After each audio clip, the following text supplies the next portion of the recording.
নমস্কার বন্ধুরা, দেখতে পাচ্ছেন আমার এই পুকুরটা। তা এই পুকুরটাতে মেন প্রবলেম হচ্ছে, এখন পুকুরটাতে প্রচুর পরিমাণে গুগুলি হয়েছে। তো আমি এত খাবার দেওয়া সত্ত্বেও পুকুরটা জলের মধ্যে কোনো রকম জলের টেম্পার আনতে পারছি না। তো জলের মানে এত খাবার দিচ্ছি কিন্তু জলের টেম্পারই আসছে না।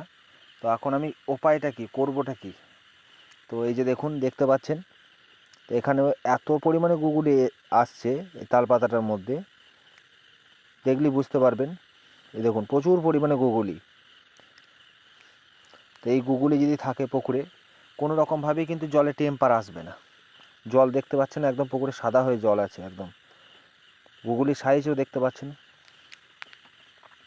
তো আমার এই মোমেন্টে এতই খাবার দিচ্ছি পুকুর, কিন্তু কোনো রকমভাবে পুকুরে জলের কোনো পরিবর্তনই আসছে না।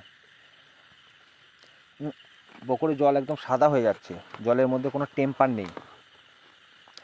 প্রচুর পরিমাণে খাবার দেওয়া সত্ত্বেও পুকুরটা প্রায় 4 বিঘের মতো জল করা আছে, তো গুগুলিতে ভরে গেছে গোটা পুকুর। খাবার দিচ্ছি তা মাছের কোনো রকমের তো জলে টেম্পারই নিয়ে আসতে পারছে না, খাবারের কাজই করছে না।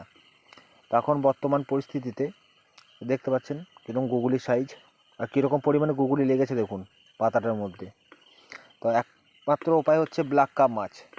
এই দেখতে পাচ্ছেন ব্ল্যাক কাপ মাছ, একদম উপযুক্ত সাইজ, 6 ইঞ্চি করে সাইজ। বিঘা প্রতি আমি 25টা করে ছাড়লাম আজকে এই ব্ল্যাক কাপ মাছ।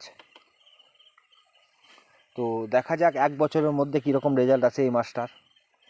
আর সকলকে বলছি, আমার এই যে ভিডিওগুলো বানাচ্ছি আপনারা যদি সাপোর্ট করেন, ঠিক আছে, তো ভিডিও বানাতে আবার নেক্সট টাইম ভালো লাগবে। দেখুন ভালো